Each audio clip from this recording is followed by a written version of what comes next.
به برنامه چهارم از دوره آلفا برای ایران خوش اومدید. هر جا که هستید خود خداوند یار و یاورتون.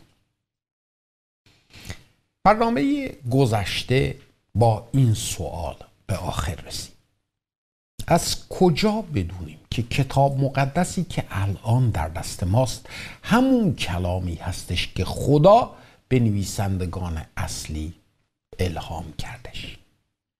الهام این کلام قرنها پیش صورت گرفته. در قرن حاضر با توجه به کامپیوتر و دیگر ابزارهایی که تکنولوژی در اختیار ما داره قرار میده، هنوز هم شاهد غلطهای املایی و جا افتادگی در اونها هستیم.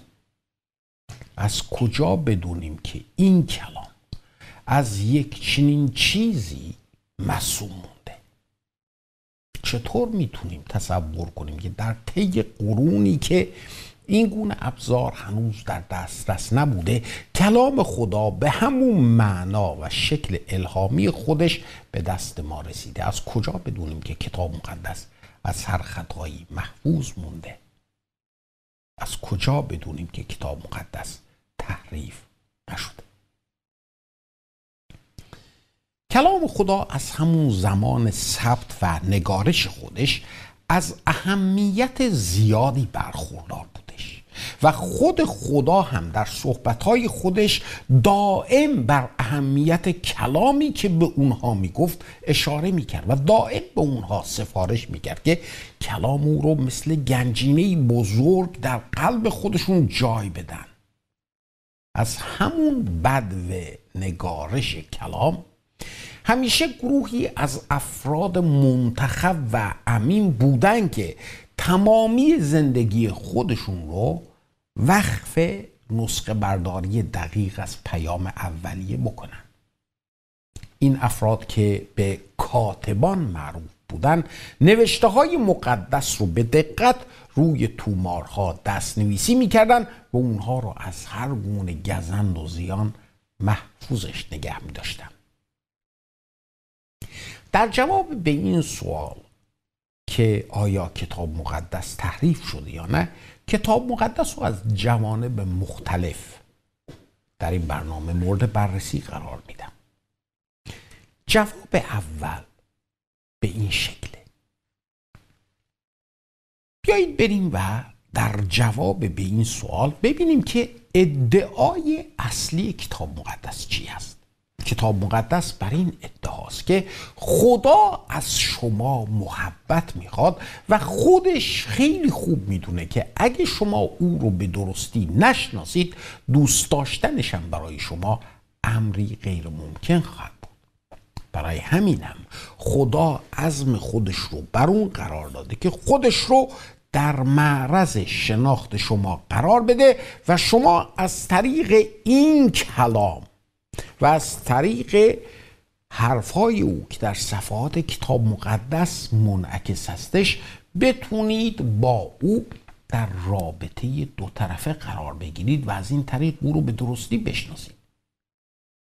از اونجا که خدا طالب محبت از انسان هاست، شناخت درست او از جانب انسان مطلب خیلی مهمی برای خدا هستش. برای خدا مهم هستش که ما انسان ها او رو به درستی بشناسیم. حالا اگه این خدا اجازه بده که انسان خاکی و مخلوق کلام او رو تحریفش بکنه، به نظر شما چه جور خدایی میشه؟ چطور میشه یک چنین خدایی رو به خدایی پذیرفتش؟ ولی ما در کتاب مقدس چنین چیزی نمیبینیم. مسیح در این مورد در انجیل متی فصل 5 میگه که زمین و آسمون زایل میشن ولی یک نقطه و یا یک حرف از این کلام به هیچ عنوان زایل نمیشه. تمامی این کائنات ممکنه که از بین بره ولی این کلام ابدی و پایداره. اتفاقا اگر به تاریخ کتاب مقدس نگاه بکنیم، طریقی که این کتاب در طول این زمان چطور از هر گزند و آسیب در امان مونده و به دست ما رسیده، خودش شاهد بر این سخن هستش. ببینید خدا در طول این سالیان چطور تونسته کلام خودش رو از هر گزند، از هر خطا محفوظ نگه داره.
حالا بیایید از یه جنبه دیگه‌ای به کتاب مقدس نگاه کنیم. درسته که کتاب مقدس در خودش 66 کتابو داره.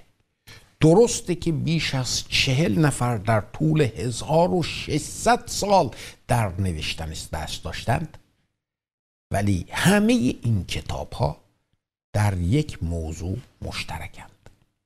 موضوع همه این کتاب ها روی یک محور واحد میچرخه و اون هم رابطه ای هستش که خدا و انسان با هم دارن. در ابتدای کتاب میبینیم که انسان و خدا در رابطه ای بدون واسطه قرار دارن و پس از اون شاهدیم که این رابطه چطور قطع میشه و پس از اون در قسمت اعظم عهد عتیق خدا رو میبینیم که از روی محبت خودش دائم در پی اون هستش که این امکان رو برای انسان به وجود بیاره که انسان باز به این رابطه برگرده. و در این راستاست که میبینیم خدا بهایی رو هم که برای این امکان لازم هستش خود خدا میپردازه. وقتی به آخر کتاب میرسیم در اونجا میبینیم که باز خدا و انسان در کنار یکدیگر قرار دارند و رابطه از سر نو برقرار شده، مضاف بر این که هدف خدا هم جامعه عمل پوشیده. در ابتدای کتاب ما خدا رو میبینیم که به مرد و زن فرمون میده که بارور و کثیر بشن. در انتهای کتاب باز خدا و انسان رو در رابطه میبینیم و این بار انسان در حالت کثیر شده است. عزیزان، کتاب‌های کتاب مقدس در واقع مثل حلقه های زنجیر به هم متصلند و اگر در هر جای این زنجیر گسستگی پیش بیاد کل زنجیر از هم میپاشه. هر گونه تلاش در تغییر هر قسمت از این کتاب، مهم نیست چقدر کوچیک باشه، انسجام و پیوستگی اونو از هم میپاشه. حال اون که این کتاب هنوز هم مثل یه زنجیر پیوستگی خودش رو حفظ کرده. حالا بیایید جوابو از طریق روش علمی دنبالش کنیم. مردم به اشتباه اینطور تصور میکنن که علم در جهت مخالف اونچه که کتاب مقدس میگه ایستاده. عزیزان، علم صرفاً قانونمندی هایی رو که در طبیعت ما وجود دارند کشف میکنه. کار علم این هستش که قانونمندی اون چه رو که وجود داره کشفش کنه. مثلا قبل از اینکه نیوتن قانون جاذبه زمین رو کشف بکنه، مگه سیب به جای سقوط به زمین صعود میکرد به آسمون؟ البته که نه. سیب همیشه از درخت به طرف زمین میافتاد. نیوتن صرفاً قانونمندی اون چه رو که اتفاق میافتاد کشفش کرد. اینجاست که وقتی اینشتین به این فضای لایتناهی نگاه میکنه میگه ترس تمام وجودش رو فرو میگیره و با خودش اینطور فکر میکنه که مگه میشه قانونمندی چنین دقیق تصادفی به وجود اومده باشه. برای همینم هستش که هر چقدر علم بیشتر قانونمندی محیط اطراف ما رو کشف میکنه، مسئله وجود خالق بیشتر خودش رو نشون میده. خب بیایید ما هم جهت تثبیت اصالت کتاب مقدس از روش علمی استفاده کنیم. روش علمی به این شکل عزیزان: مشاهده، فرضیه، آزمایش و اصل علمی.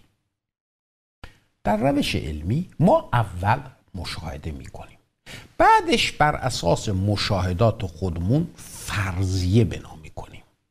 در مرحله سوم اون فرضیه رو که بنا کردیم میبریم و آزمایشش میکنیم و این آزمایش رو اونقدر ادامه میدیم که در مورد درست بودنش و یا نبودنش قانع بشیم و اونجاست که نتیجه هرچی باشه برای ما میشه اصل علمی.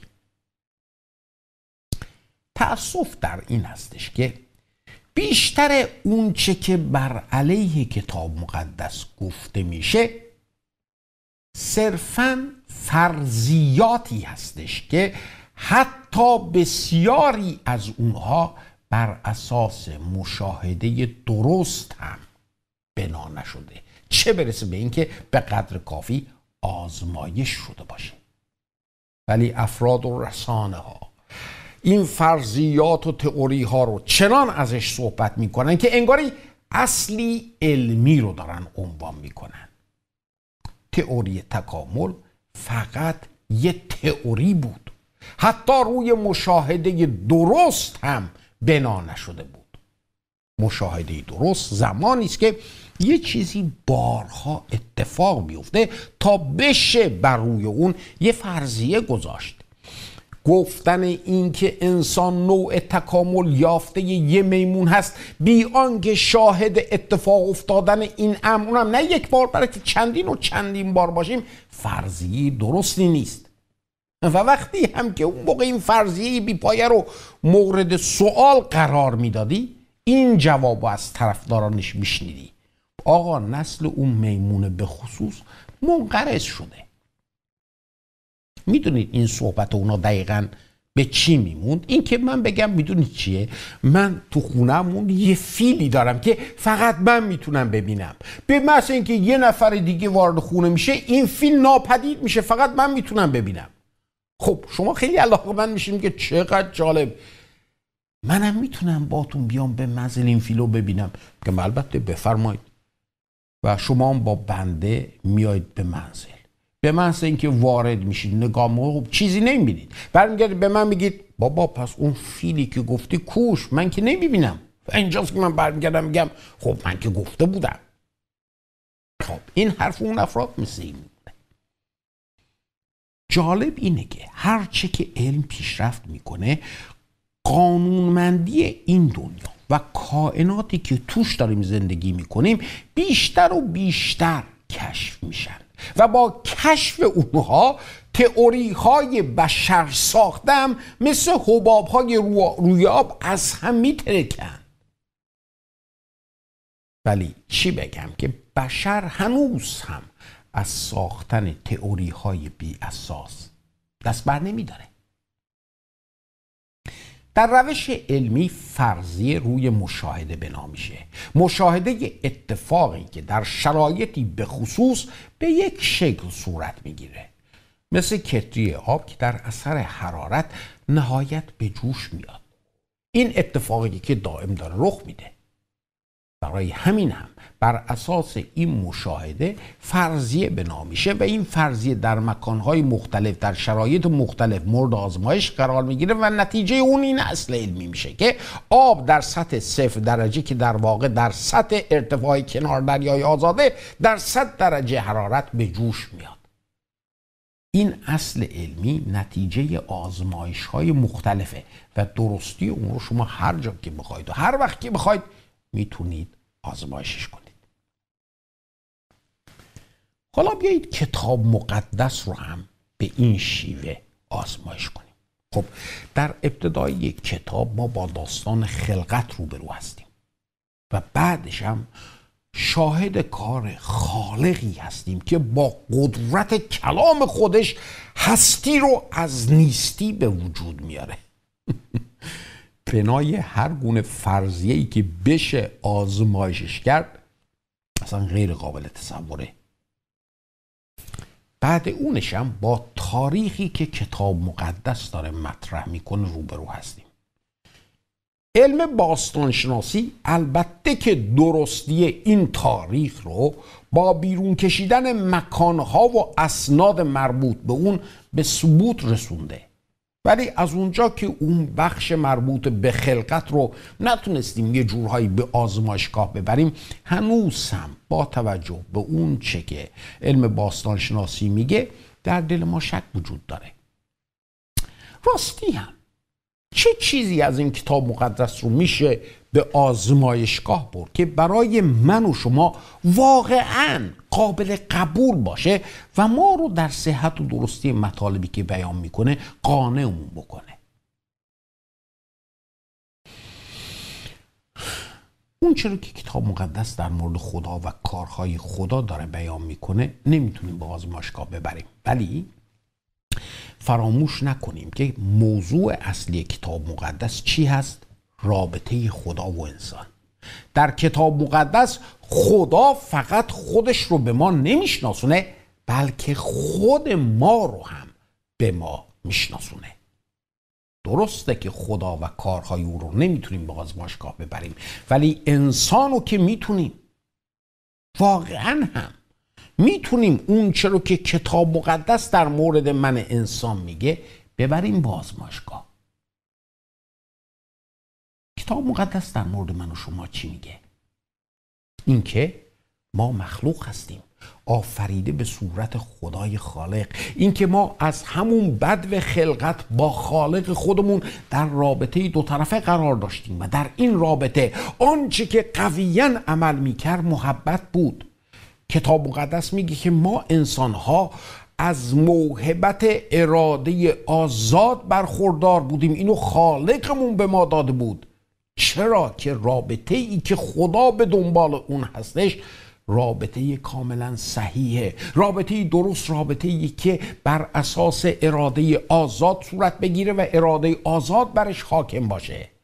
و همین اراده آزاد هم اتفاقا باعث گسستن این رابطه شد و انسان رو در وضعیتی قرار داد که در اون وضعیت وجودش از درون آلوده شد، ارادهش اسیر شد، هستیش از وجود او رفت و زندگیش رو تبدیل به مرگی تدریجی کرد. و نتیجه این شد که او از حضور خدا جدا شد. خدا انسان و والی و فرمانروای خلقت خود قرار داده بود، ولی تصمیم این فرمانروا مبنی بر این که در این رابطه دو طرفه با خدا بدون شک که خدا اونو تعریف کرده بود نباشه، تمامی این خلقت نیکوی خدا رو با خودش اسیر فساد و نیستی کرد. این وضعیت خواست خدا نبود، خواست و تصمیم خود انسان. کتاب مقدس میگه که بودن در این وضعیت مثل بیماری برای خودش نشانه ها و علائم داره و علائم اون رو برای ما هم لیست میکنه و نهایت نشون میده که این بیماری چقدر مهلکه. باور حقیقت تلخی که کتاب مقدس در ادامه بیان وضعیتمون به ما میگه خیلی سنگینه، غیر قابل باوره. برای ما کتاب مقدس میگه که رهایی و شفا از این مرض وجود نداره. از دردها، ترسها، نگرانیها، افسردگیها، بی‌هدفیها، استیصالها، بی‌عدالتیهای فردی و اجتماعی، نابسامانی وضعیت خانوادگی، غمها، غصه ها، زندگی که گویی داری دنبال باد میدوی و آخرش هم که مرگ و بعدش کتاب مقدس این علائم و بسیاری از علائم دیگر رو هم نشونه این مرض میدونه و بعد اون هستش که به ما خبر خوشی رو مژده میده. کتاب مقدس درمانی رو که برای شفا از این مرض احتیاج داریم در اختیار ما قرار میده، آن هم به شکل بلاعوض و مجانی. در این مقطع کتاب مقدس من و تو رو در مقابل تصمیم قرار میده. حالا دیگه این بستگی به تصمیم خود ما داره که از این درمان بخوریم و شفا پیدا کنیم.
همونطور که میبینیم حالا میشه کتاب مقدس رو به آزمایشش کشید، اون هم به شکلی که خود ما در اون آزمایشگاه نقش اولو داریم.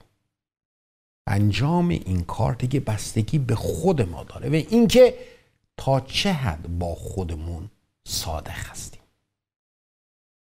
من خودم یکی از اون افراد هستم که واقعا صادقانه به وضعیت خودم نگاه کردم و علائمی رو کتاب مقدس لیست کرده بود در خودم دیدم و خدا رو شکر می کنم که برای شفا علاجی رو هم که معرفی کرده بود گرفتم، به کار بردمش و شفام پیدا کردم.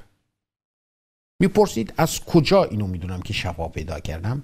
از اونجا که علائم مرض دیگه در من نیست و من میتونم هزاران نفر رو برای شما مثال بزنم که اونا هم با خودشون صادق بودن و این علائم رو در خودشون دیدن و از این درمان استفاده کردن و شفا پیدا کردن.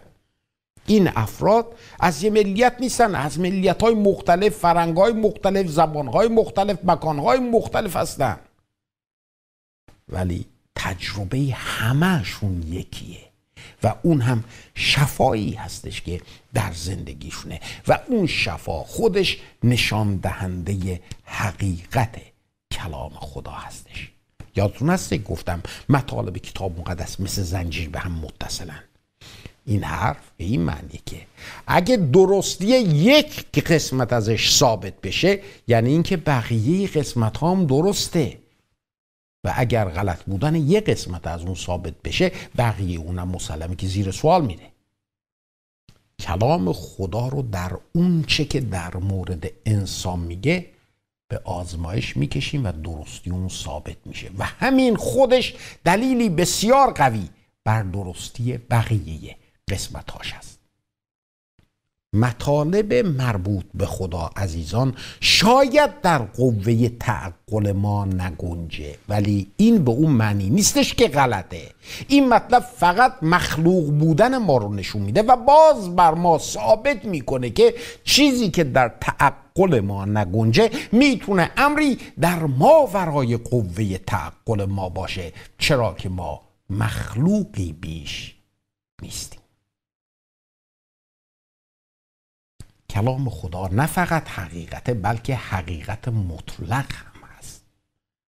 دنیای فعلی ما عادت کرده که دائم با حقایق نسبی زندگی کنه، ولی فقط کلام خداست که حقیقت مطلقه. حقیقت مطلق حقیقتیه که در هر زمان و مکان، در هر محیط و جامعه برای هر فرد به یکسان مصداق داره. ولی ما اینطور زندگی نکردیم. دنیای ما به جایی رسیده که اون چه که میگه برای تو حقیقته ممکنه برای من حقیقت نباشه. حقیقت نسبینه، حقیقتی که از یه فرد به فرد دیگه تغییر میکنه. و اگه اینطوره دیگه نمیشه اسمشو گذاشت حقیقت. عزیزان، حقیقت چیزی هستش که خدا میگه برای اینکه خود خدا حقیقته. و واسه همین هم تجربه‌ای که انسان از این حقیقت داره با تجربه انسان دیگر یکی هستش که اون هم برقراری رابطه مجدد او با خداست. و این چیزیه که به راحتی میشه اونو تجربه کرد. من نمیتونم طوفان نوح رو با آزمایشگاه ببرم، ولی خودم رو که میتونم. شما چطور؟ میدونید مطلب جالب کجا هستش؟ بسیاری از مردم علی رغم اون چه که گفتم به انجام این عمل تمایل نشون نمیدن. عدم تمایل اونها به این دلیل نیستش که انگاری این مطلب اتفاق نخواهد افتاد و وقت خودشون رو تلف کردن. نه، عدم تمایلشون ترسی هستش که اتفاقا از درست بودن اون دارن. ترس مردم از اینه که مبادا این حرف کتاب مقدس حقیقت داشته باشه، چرا که میدونن حقیقت بودن این مطلب تمامی بافتای فکریشون رو به هم خواهد ریخت و مجبور خواهم بود که در این زمینه دست به انتخاب بزنن و خیلی خوب هم از تعهدی که این انتخاب با خود خواهد داشت آگاهند. حالا بریم از یه جنبه دیگه به قضیه نگاه کنیم.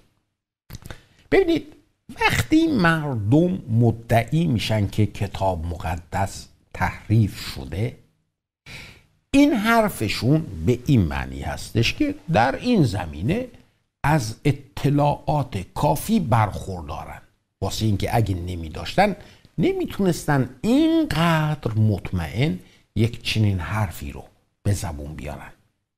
حداقل چیزی که واسه گفتن این حرف احتیاج هست این هستش که این افراد به کتاب مقدس تحریف نشده دسترسی داشته باشن تا بتونن این دوتا رو با هم مقایسه کرده اشتباه بودن این رو و درست بودن اون رو تثبیتش کنن.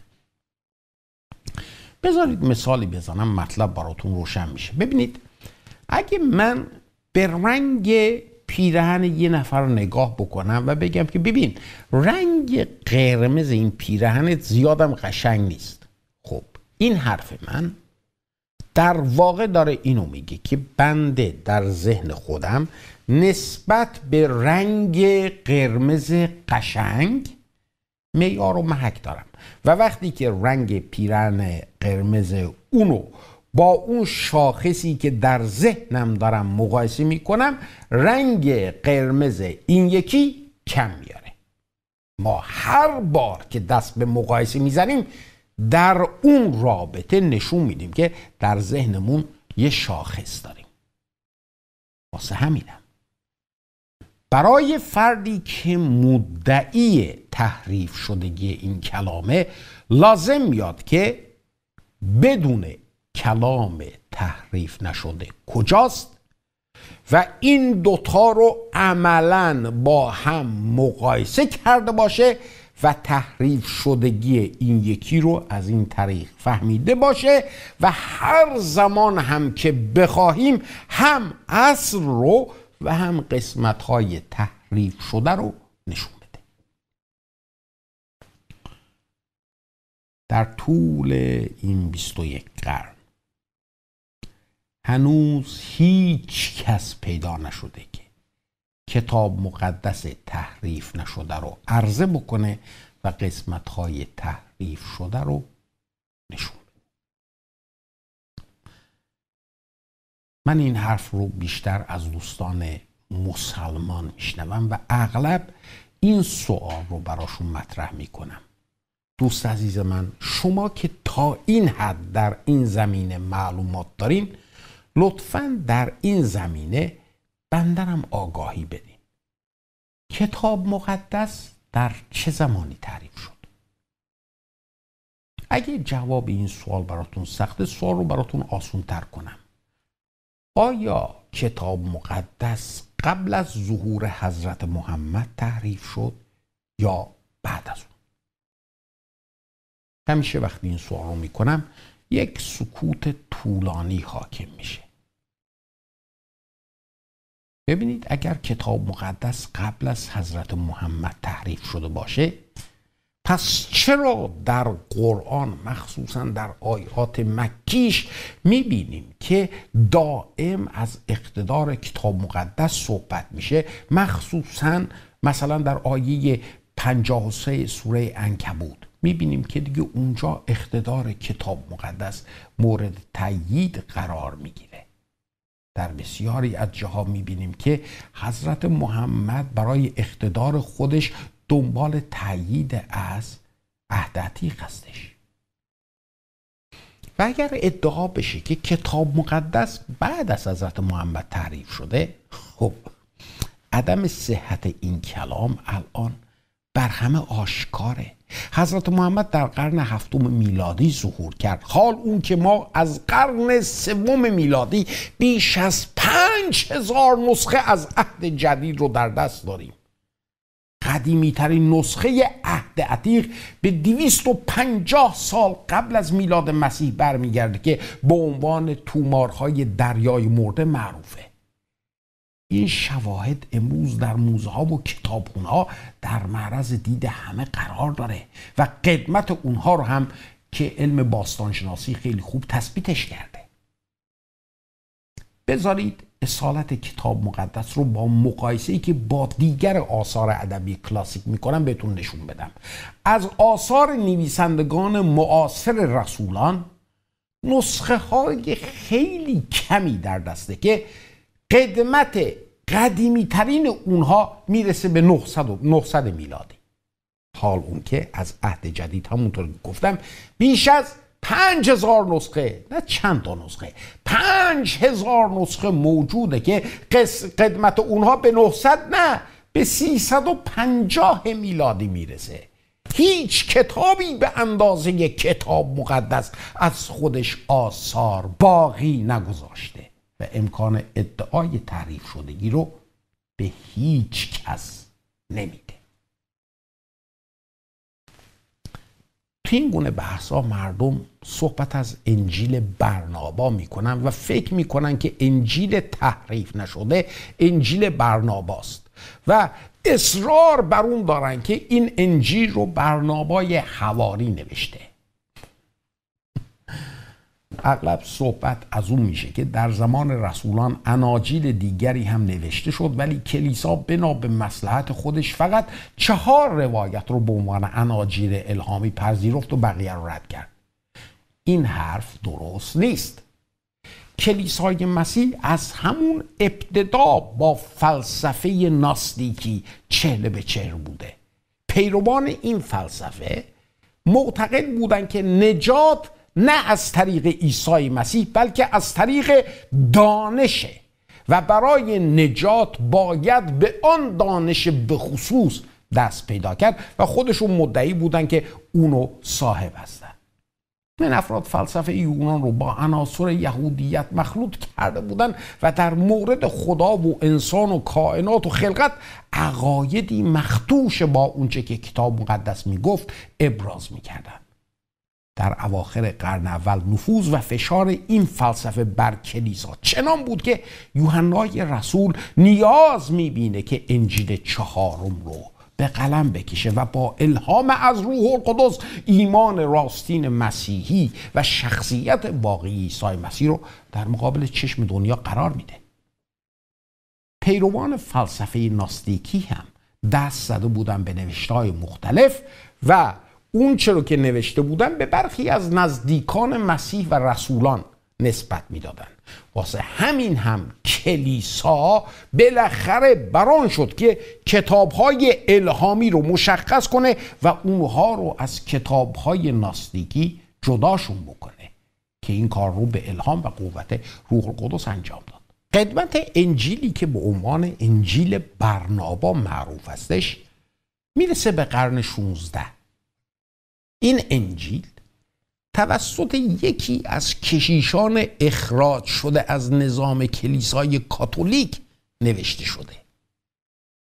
انگیزه نگارشش زیاد معلوم نیست، ولی عده‌ای میگن که این کشیش این انجیل رو به جهت گرفتن انتقام از کلیسای کاتولیک نوشته و قرآن رو به عنوان منبع اطلاعاتی خودش انتخاب کرده. قسمتی از ترجمه این انجیل به زبان اسپانیولی الان در دست هستش که قدمت اون میرسه به قرن 17. عزیزان، کتاب مقدس واسه این نوشته شد که خدا رو در معرض شناخت ما قرار بده و این امکان رو به وجود بیاره که بتونیم با او در رابطه دو طرفه قرار بگیریم. بیایید اجازه ندیم که برخی تئوری ها و فرضیات بی اساس باعث بشن که از این فرصت بزرگی که خود خدا برای ما فراهم کرده خودمون رو محرومش کنیم. کتاب مقدس کلام خداست. در این کلام خدا داره با شما صحبت میکنه. عیسی مسیح فرمود که زمین و زمان زایل خواهند شد ولی حتی یک نقطه از این کلام، یک همزه از این کلام زایل نخواهد شد. این کلام کلام ابدی خداست. در این کلام خدا خودش رو آنطور که هست داره به ما میشناسونه. خدا ما رو به یه رابطه مانا، به یه رابطه زنده داره دعوت میکنه. خدا میخواد که ما رو در محبت خودش غرق بکنه. آیا میخواید خودتون رو در این آزمایش قرار بدید؟ ببینید، ما وقتی که مریض میشیم میریم نزد دکتر، نسخه رو میگیریم بدون آنکه مدرک پزشکی اون دکتر رو تفتیشش کنیم. میریم دارویی رو که نوشته میگیریم از داروخونه مصرفش میکنیم. ما وقتی که دارو رو مصرف میکنیم یعنی که به دکتر اعتماد کردیم. ولی بعد از مصرف داروست که مفید بودن اون دارو برای بهبودی ما معلوم میشه و تازه اون موقع میتونیم در مورد حاذق بودن و یا نبودن اون دکتر نظر بدیم. عزیزان، خداوند هم مرض ما رو در ما تشخیص داده و درمان درست رو هم به ما عرضه کرده. چرا به جای مصرف دارو فلسفه های گوناگون میبافیم؟ نکنه از این میترسیم که شفا پیدا کنیم؟ نکنه از این که این کلام حقیقت داره وحشت داریم؟ بیایید اون چرا که این کلام میگه بپذیریم و با خدا در رابطه پدر و فرزندی قرار بگیریم. باور من بر اینه که اون چه که در من و بسیاری از افراد دیگر روی داده در مورد شما دوست عزیز من هم اتفاق خواهد افتاد. دعای من اینه که این حقیقت در زندگی شما واقعی بشه. هر جا که هستید شما